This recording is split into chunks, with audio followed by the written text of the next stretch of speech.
Salut à tous, bienvenue dans Heartbeat, l'émission qui vous raconte tout sur la rue. La rue, une source d'inspiration. Nous allons voir comment la rue a influencé le sport, la mode et divers domaines. Pour la petite histoire, les blousons noirs et les bikers ont vu leur style repris par la jeunesse actuelle. Mais découvrons ensemble comment la rue a influencé la mode. La rue voit tous les jours des gens défiler pour aller à des endroits différents avec des styles divers. La mode est une identité. Elle définit un groupe, une personne, une ethnie et son genre. Elle a une utilité selon l'activité, que cela soit professionnel, pratique, juste pour le style ou encore pour le plaisir.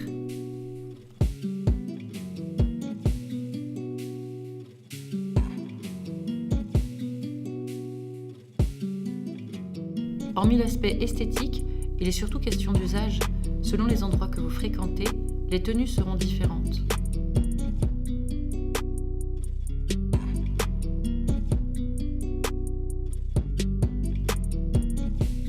La mode a évolué à travers le temps et a permis de faire passer différents messages, y compris de révolte face aux problématiques de ces périodes et aux événements qui affectent la société et la culture. Il suffit de comparer l'histoire et la mode pour mieux comprendre qu'elles sont indissociables. On peut le voir notamment avec le jazz et le rock'n'roll. Des groupes de musique s'inspirent de ce qui se passe dans la rue afin de parler de solidarité et de lutte face aux injustices. Rock you in your face, stab your brain with your nose bone. You all alone in these streets, cousin. Every man for theyself in his land, we be gunning. And keep them shook crews running like they supposed to. Putain, c'est en me disant, j'ai jamais demandé à t'avoir. C'est avec ces formules trop saoulées, enfin faut... À part cet aspect d'expression, la rue voit différents mouvements de mode qui inspirent les créateurs et les nouvelles générations. Il suffit de prendre les grandes enseignes de luxe et de voir le style des vêtements. Le style streetwear, mélangé à une marque de luxe, appelle à une nouvelle vision du monde de la mode. Le style rétro attire de plus en plus les jeunes. Les fringues des grands-parents sortis du placard pour être portées à nouveau, mais par les petits-enfants.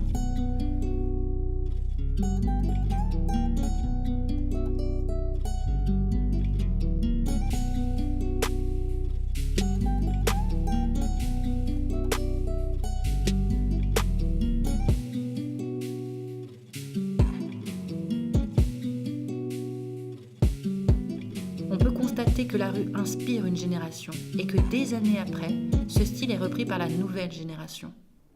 La mode, toute une histoire. À mon époque, la mode, ça signifiait l'appartenance à un groupe. En Angleterre, il y avait les Mods et les Rockers. Moi, j'appartenais à un groupe de blousons noirs. Aujourd'hui, on retrouve ce même principe à travers les différents groupes qui côtoient la rue. Selon la tenue, on peut distinguer les goûts et les affinités de chacun. D'ailleurs, la rue peut rassembler, mais également diviser et créer des clans. Mais nous allons voir ça de plus près.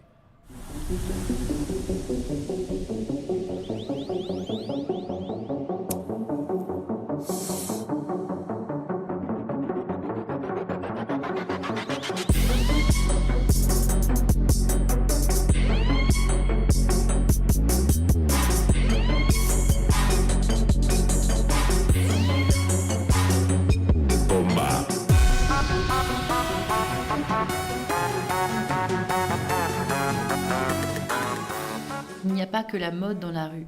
Effectivement très présente, on peut voir d'autres activités nées dans cet environnement. Le rap, un autre phénomène de la rue, a son propre style qui marque et inspire. Écouté par un grand nombre de personnes, on trouve parmi elles les skateurs. Ils se distinguent par leur style vestimentaire et par leurs pratiques sportives. On peut constater que tous les sportifs qui pratiquent des figures sur planche sont bien reconnaissables.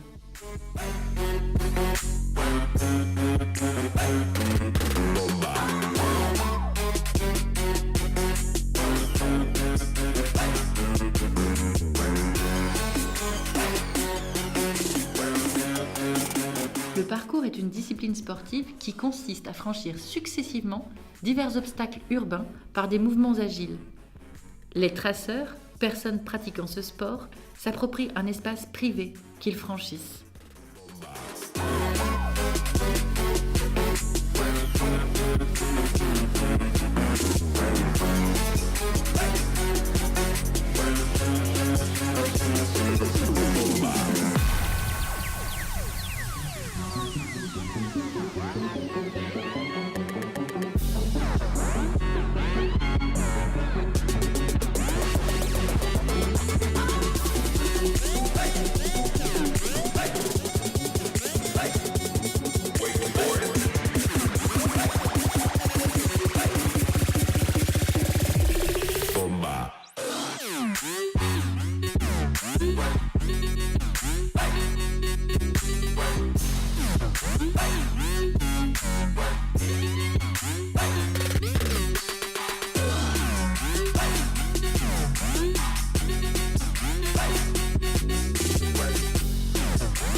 La rue est un lieu d'expression pour les domaines artistiques, mais aussi pour le sport. Le parcours est un sport dans lequel l'intention est la même qu'en art, sauf que le moyen d'expression diffère. Regardons de plus près en quoi consiste le parcours. Alors, je m'appelle Céline, j'ai 22 ans et ça fait 6 mois que je fais du parcours. Alors, je m'appelle Elia, j'ai 19 ans et je fais du parcours depuis 7 ans. Je m'appelle Mathieu, j'ai 23 ans, je pratique le parcours depuis environ 3 ans et demi, quelque chose comme ça. Je pense pas qu'il y ait une limite d'âge dans le parcours. On va dire qu'il y a un moment où le corps nous dit stop, mais par rapport à certains sauts, on va dire qu'on peut toujours s'entraîner et on adapte la taille de nos sauts ou le choc de nos sauts en fonction de notre âge et ce que notre corps peut faire. Ça dépend, des fois il y a des gens qui nous voient bien, qui prennent des photos, qui demandent, qui posent des questions, qui sont intéressés.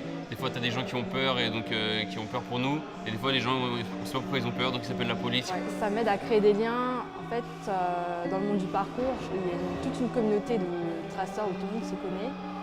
Et dans le parcours, il y a une notion de partage et de solidarité où les plus forts aident ceux qui ont un plus petit niveau à progresser plus vite.